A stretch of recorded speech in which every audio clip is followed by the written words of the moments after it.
eh, bergesernya zaman, Ya. bergeser zaman. Tidak banyak sih orang yang tertarik, anak-anak muda yang tertarik untuk menulis. Ya. Gitu. Apa sih yang membuat Bung Subhan tiba-tiba mau menekuni ini?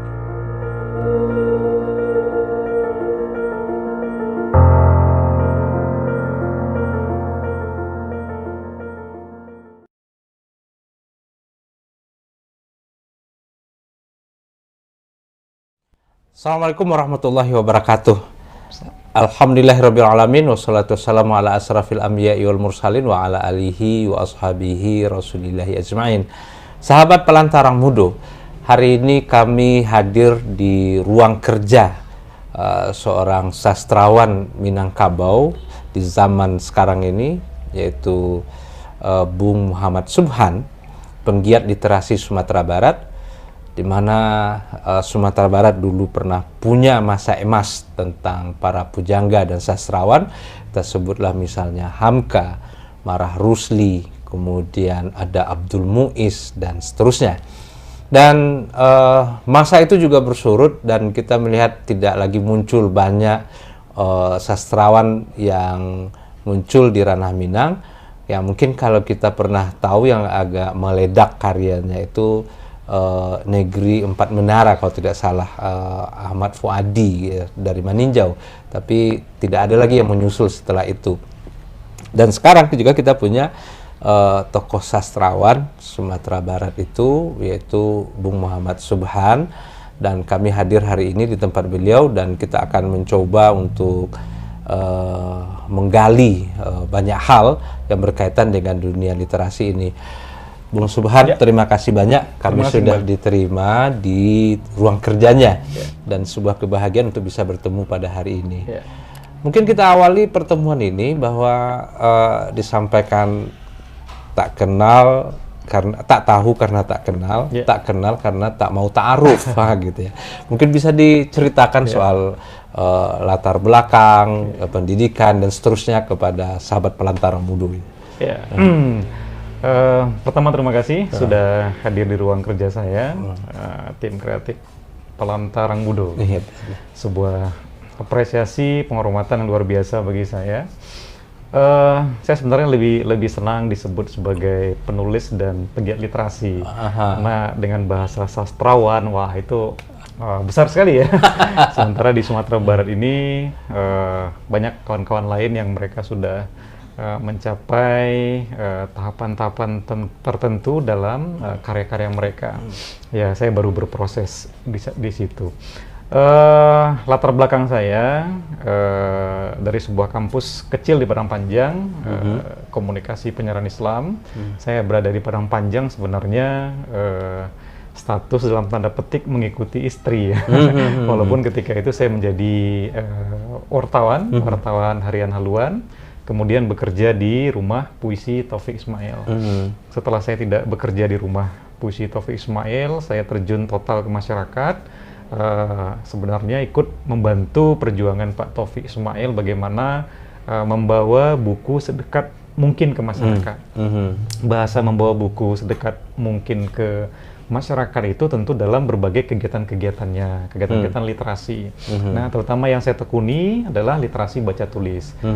Literasi itu macam-macam ya, literasi sains, literasi kewargaan, literasi finansial dan lain sebagainya. Nah, saya fokus ke literasi baca tulis. Karena pengertian literasi itu sekarang luas sekali. Bahkan literasi digital ya hari ini ketika para youtuber lahir, mereka sudah masuk ke ranah literasi digital, termasuk bermedia sosial dan lain sebagainya.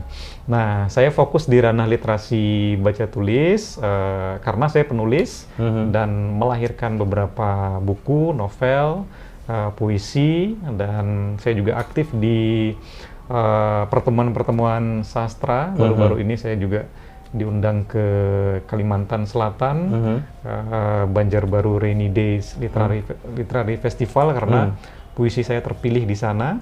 Sebelumnya juga terpilih di Festival Sastra Bengkulu dan Ubud Writer and Reader Festival di Bali, ada beberapa festival-festival sastra. Nah, saya menekuni itu ya karena saya merasa jiwa saya ada di sana. Ketika saya terjun di ranah jurnalistik, saya pernah bilang begini, saya selalu memberitakan orang. Kapan suatu hari nanti orang memberitakan saya? Memberitakan saya dalam tanda petik, artinya saya harus berkarya. Saya harus berkarya, dan kebetulan saya berada di ranah Minang, Sumatera Barat. Kebetulan ibu saya Minang, Pasaman, ayah saya Aceh. Nah, saya bersyukur menjadi gabungan Aceh Minang. Oh, nanti dipresentasikan separatis gitu, tidak ya? Gabungan Aceh Minang. Nah, ketika ayah saya wafat di Aceh, meninggal karena sakit, saya bawa ibu dan keluarga ke Minangkabau, ke kampung ibu. Kemudian saya bekerja menjadi wartawan, lalu saya akhirnya menjadi penulis. Nah, Padang Panjang ini adalah kota kecil yang paling inspiratif. Kenapa inspiratif? Di sini banyak sekali tokoh-tokoh yang juga terkait dengan kepenulisan. Salah satunya tadi yang udah sebut bahwa ada Buya Hamka. Nah, sebelum Buya Hamka, di masa Buya Hamka juga ada tokoh Padang Panjang bernama Zainuddin Labat, yang menguasai 6 bahasa asing, menulis, kemudian menerbitkan surat majalah. Nah, kalau bisa disebut dia pegiat literasi Sumatera Barat, Padang Panjang yang pertama saya kira, karena dia menggerakkan, menggerakkan sehingga lahirlah Dinia School yang terinspirasi untuk kemudian lahir Dinia Putri, begitu. Bergesernya zaman, tidak banyak sih orang yang tertarik, anak-anak muda yang tertarik untuk menulis. Gitu. Apa sih yang membuat Bung Subhan tiba-tiba mau menekuni ini? Dan karena memang sepintas, mungkin karena terjadi pergeseran ketika masa Orde Baru, budaya hedon yang luar biasa, kan menulis itu tidak menjanjikan apa-apa di mata orang gitu, sehingga tidak banyak lagi. Beda dengan orang dulu, mereka bicara karya, bukan bicara apa yang saya dapatkan dari sisi materi. Tapi hari ini kan terbalik gitu. Kalau saya menuliskan sebuah karya, saya akan menghasilkan apa, dan itu tidak menjanjikan. Nah, apa yang membuat begitu tertarik menekuni dunia ini? Ya, saya merasa dengan menulis apa yang terhambat, ada yang menumpuk dalam jiwa saya yang tidak lepas. Ketika saya tuliskan itu merasa lepas. Nah, saya tidak bisa berorasi di depan publik mungkin, artinya dengan mengundang massa banyak saya harus menjadi orator atau masuk ke ranah politik seperti udah Rinal sebelumnya, saya tidak bisa itu. Nah, tapi dengan menulis yang selama ini saya lakukan, saya merasa bisa berjuang di pena itu. Nah, benar tadi bahwa mindset terutama generasi muda hari ini, ketika melihat seorang penulis, seorang wartawan, ya pokoknya orang yang bergiat di ranah itu, mereka berpikir dari mana uangnya, kan begitu. Yang mereka bayangkan kerja itu ya pergi pagi, pulang sore, pakai pakaian seragam yang bagus, ya kalau dia karyawan, ASN dan sebagainya, lalu pulang ke rumah, besok begitu lagi gitu. Nah, saya bukan tipe orang yang suka berada di titik stagnan. Titik stagnan itu ya pagi pergi, pulang sore, pagi pergi, pulang sore, tidak.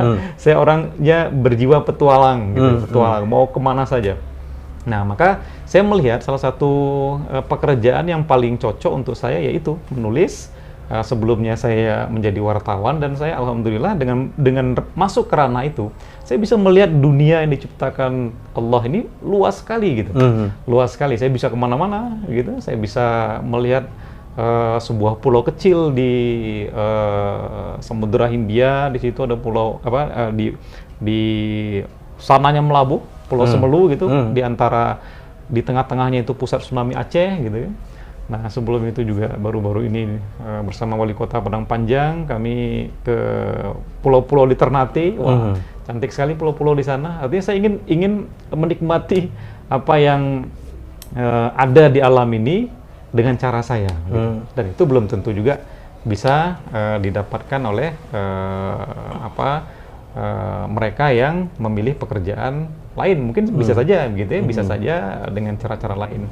Tapi saya merasa lebih enjoy dengan menjadi penulis wartawan ketika itu. Nah, banyak sih orang tertarik ya, tiba-tiba punya semangat, mungkin punya bekal sedikit lah dengan kemampuan untuk menulis, tapi gagal untuk sampai melahirkan sebuah karya.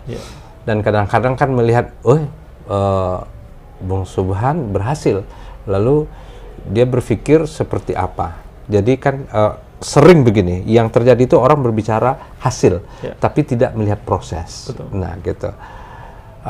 Proses apa yang dilalui, suka dukanya, dan bagaimana Bung Subhan melewati itu sehingga sampai berhasil gitu ya, sampai ke puncaknya gitu. Itu apa? Bicara berhasil tentu sangat relatif sekali ya, udah. Relatif sekali. Jadi saya baru merasakan dunia menulis ini betul-betul menyatu dalam jiwa saya ketika sudah melewati badai tahun-tahun yang sebelumnya. Ya lebih kurang saya melewati itu 10 tahun lah. 10 tahun. 10 tahun. Dari nol betul, dari tidak mengerti dunia jurnalistik, tidak mengerti menulis cerpen, puisi, novel. Nah, itu 10 tahun itu. Melihat kawan-kawan menulis kok bisa terbit di media, bisa menjadi buku, bisa berbicara di forum-forum macam-macam. Saya hanya melihat ketika itu. Tapi proses melihat itu tidak sekedar melihat, saya juga belajar dari mereka. Gitu.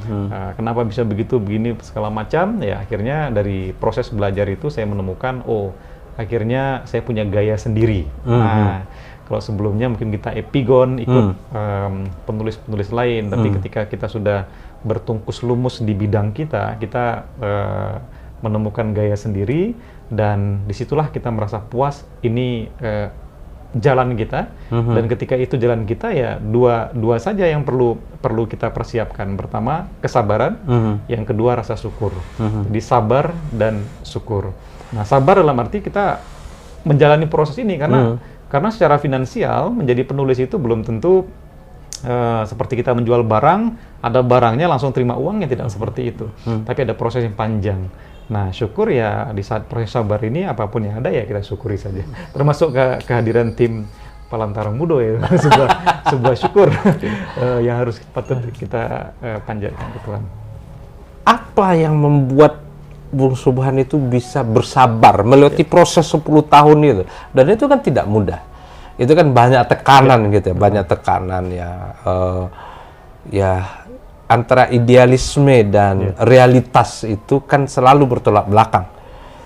Tekanan realitas itu akan jauh menekan kita gitu ya. Apa yang bisa membuat Bung Subhan bertahan, bisa melewati masa sulit 10 tahun itu, sehingga terpupuk optimis itu di dalam diri gitu kan? Itu yang banyak orang tidak punya gitu. Betul. Nah, mungkin salah satu faktornya dukungan keluarga ya, dukungan keluarga, ibu, istri, anak. Mereka paham saya duduk di meja kerja saya nulis, ya mereka tidak akan mengganggu saya. Alhamdulillah juga istri diberi jalan menjadi guru, ya, pegawai negeri sipil, sekurang-kurangnya untuk dia cukup gitu. Walaupun ya pas-pasan gitu. Nah, tapi begitu tadi, rasa sabar ini ternyata ketika berbicara soal rezeki itu memang benar-benar pintu tidak jelas gitu. Artinya selama kita mau berusaha, jalan itu akan selalu ada. Saya merasakan itu. Dan alhamdulillah sampai hari ini saya membuka kelas-kelas, dan itu kelas-kelas menulis yang saya dampingi itu free, gratis. Saya tidak memungut serupiah pun, dalam rangka itu tadi saya ingin memberikan apa yang ada pada diri saya. Tapi setelah saya memberi, ada saja yang saya terima dari pintu-pintu lain. Terbuka pintu-pintu lainnya. Pintu lain terbuka. Entah saya diundang ke sekolahnya siswa saya itu misalnya, atau ada guru yang menjadi peserta saya, dia juga mengundang saya untuk membantu penerbitan majalah atau penerbitan bukunya gitu kan. Saya tunjukkan jalannya. Ya banyak berbagai macam jalan itu terbuka. Tapi walaupun demikian, pada titik-titik tertentu kita memang menghadapi masa-masa apa ya, kalau di pesawat itu ada ruang hampanya. Dan itu ya di situ tadilah fungsi sabar tadi itu. Nah, kalau tidak sabar, saya kira pekerjaan apapun tidak akan pernah bertahan lama. Tidak hanya menulis, ya, pedagang kalau tidak sabar dia akan mencari pekerjaan lain. ASN pun tidak sabar dia akan memilih mundur. Nah, penulis saya kira punya posisi yang sama di situ. Sebelum kita beranjak untuk bicara yang lain berkaitan dengan dunia menulis ini, bekal apa yang harus dimiliki ya selain dari sabar dan tekun itu? Kemudian karena mungkin ini juga menjadi inspirasi mungkin bagi kawan-kawan kita yang punya semangat menulis, bekal apa yang harus mereka miliki sehingga hasil keringat dia berpikir yang dia tuliskan itu menjadi sebuah karya. Oke, udah. Jadi pertama sekali kita harus terus memperbarui niat dulu ya. Nah, niat dalam arti sebenarnya kita jadi penulis ini mencari apa? Apakah popularitas? Apakah ingin dipuji-puji orang, uang, prestasi dan lain sebagainya? Nah, kalau saya pribadi ditanya orang, Bang Subhan, Anda nulis untuk apa? Ya, saya spontan saja menjawab, saya ingin memberikan manfaat kepada banyak orang lewat tulisan-tulisan saya. Nah, mudah-mudahan dengan membaca buku-buku saya, pembaca merasa mendapatkan sesuatu di situ. Dia bisa berubah atau dia bisa lebih semangat. Nah, artinya kita bisa memberikan manfaat kepada banyak orang. Kemudian niat ini terkait erat dengan tekad, semangat, kemauan. Kemudian ada tiga huruf yang perlu dipegang oleh setiap penulis, calon penulis. Apa itu? Itu A, B, G. A, B, G. A, B, G saja. A, aktif. Nah, dia harus aktif di mana saja. Aktif di forum-forum diskusi, aktif bertemu siapa saja, aktif ya dalam pokoknya kegiatan apa saja dia aktif. Dia hadir di situ. Kenapa harus hadir ya? Dengan kehadirannya itu dia bisa melihat bagaimana bermacam-macam karakter orang, pesan-pesan apa yang didapat di situ yang bisa dia bawa ke dalam tulisan-tulisannya. Nah, yang kedua B, baca. Nah, syarat seorang penulis harus banyak membaca buku. Maka rumah-rumah penulis itu harus banyak buku. Kalau di rumah Taufik Ismail itu ada 11.000 buku. Nah, Fadlizon itu ada 40.000 buku.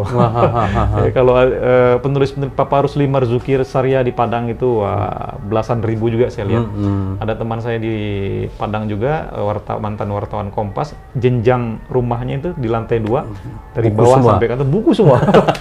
Nah, jadi syarat membaca ini penting. Ini semakin banyak membaca ya kepala kita penuh. Ya, apa yang kita baca itu itulah yang akan kita tuangkan kembali tentu dengan bahasa kita. Nah, G, gaul. Nah, gaul, kita bergaullah dengan siapa saja, tidak usah membeda-bedakan selama dia baik, positif. Dari pergaulan itulah kita menemukan peluang-peluang gitu. Nah, saya ketika jadi wartawan, saya aktif bergaul, akhirnya ketemu dengan sastrawan Sumatera Barat yang mengindonesia Pak Taufik Ismail, kemudian saya diajaknya untuk membantu rumah puisi beliau, kemudian dari rumah puisi itu juga banyak sekali tamu-tamu yang datang, saya bergaul juga di sana, sehingga dunia ini yang semuanya sempit, akhirnya rupanya besar sekali. Nah, apalagi ketika kita terjun ke ranah menulis karya yang sebenarnya gitu. Nah, kita bergeser dari ini. Kita melihat bahwa amat sedikit yang muncul ke permukaan. Menurut Mas Subhan, Bung Subhan, persoalannya di mana? Memang Sumatera Barat, Ranah Minang dulu kaya dengan tokoh-tokoh sastrawan mereka. Ya, seperti beberapa nama yang udah sebut tadi ya, Hamka, sampai generasi A. Nafis, Darman Munir, Wisran Hadi almarhum, dan banyak tokoh-tokoh lain. Dan generasi-generasi hari ini yang juga mereka besar namanya seperti Gustave Sakai yang sudah menasional, Yud Fitra, Andri Sandra, dan itu banyak sekali juga muda-muda, tapi kecenderungan mereka memang berkarya keluar Sumatera Barat. Artinya mereka menembus media-media nasional, event-event nasional. Nah, untuk Sumatera Barat sendiri, saya melihat bukan tidak ada, tapi mungkin belum sepenuhnya muncul ke permukaan. Mereka berkarya, ada, tapi dengan skala yang lebih kecil, gitu. Nah, saya melihat gerakan-gerakan komunitas-komunitas kita bagus sekali. Banyak komunitas-komunitas di Padang, komunitas-komunitas Payakumbuh, Bukit Tinggi, dan itu isinya penulis semua sebenarnya. Kalau Ahmad Fuadi tadi dari Meninjau, Negeri 5 Menara, dia kebetulan orang Meninjau, tapi bersekolah di Gontor, kemudian dia menjadi wartawan Tempo, lalu setelah itu dia fokus nulis novel, dan ya kita butuh orang-orang seperti itu yang akan kembali membangkitkan posisi Ranah Minang sebagai gudangnya otak, gudang pemikiran, gudang sastra, dan itu harus ada selamanya gitu. Dan ya artinya gini, dulu ada keberimbangan lah pusat pikiran itu ya. Salah satu Sumatera Barat itu melahirkan pikiran-pikiran cerdas. Sekarang kan pikiran itu kan ada di Jakarta, ada di Jakarta, sehingga kan kita hari ini menerima apa yang ada di Jakarta, dan kemudian tidak ada. Kalau kita bawa ke teori tesis, antitesis, dan sintesis gitu ya, itu kan sepertinya kita kehilangan gairah lah kalau di Sumatera Barat ini. Nah, saya ingin lihat di kacamata Bung Subhan, ada apa dengan kita Sumatera Barat? Kalau tadi dikatakan ada komunitas begitu ya. Dan saya kalau misalnya dulu, saya sering juga ngikutin baca Anida itu, gitu kan, Helvitiana Rosa itu. Itu kan keren itu gerakan yang dia bangun gitu. Tapi kita tetap juga menduplikasi apa sih yang dilakukan dia gitu. Tidak muncul yang sebetulnya ini loh warnanya Sumatera Barat gitu. Apakah ini tidak didukung oleh kebijakan politik atau memang orang Sumatera Barat ini yang sudah tidak lagi minat karena memang dia tidak lagi berdialektika dengan alam. Kalau dulu mungkin orang berdialektika dengan alam gitu ya, karena alam itu mengajarkan banyak hal bagi kita karena alam takambang jadi guru gitu ya. Atau di mana ini masalahnya gitu? Ya, kenapa terjadi sentralisasi tadi itu? Ya itulah perubahan saya kira udah ya. Kalau dulu sepembacaan saya, penerbit itu Sumatera Barat menguasai. Selain Medan gitu ya. Sumatera Barat, Padang, Payakumbuh, banyak sekali penerbit. Bahkan Konon Pram pun pernah Pramudia pun pernah menerbitkan bukunya di Padang Panjang ketika itu. Ada percetakan Saadiah di Padang. Tapi penerbit itu habis sama sekali. Yang baru-baru ya tinggal 1-2 di Padang, dan itu pun baru. Penerbit-penerbit kita ya mungkin karena perubahan generasi tadi ya, lalu penerbitan itu beralih ke Jawa, semuanya ke Jawa. Dan itu juga terkait dengan kebijakan pajak, harga kertas yang melambung, sehingga untuk basis literasi penerbitannya itu dikuasai oleh Jogja, dikuasai oleh Surabaya, Bandung, Jakarta, begitu.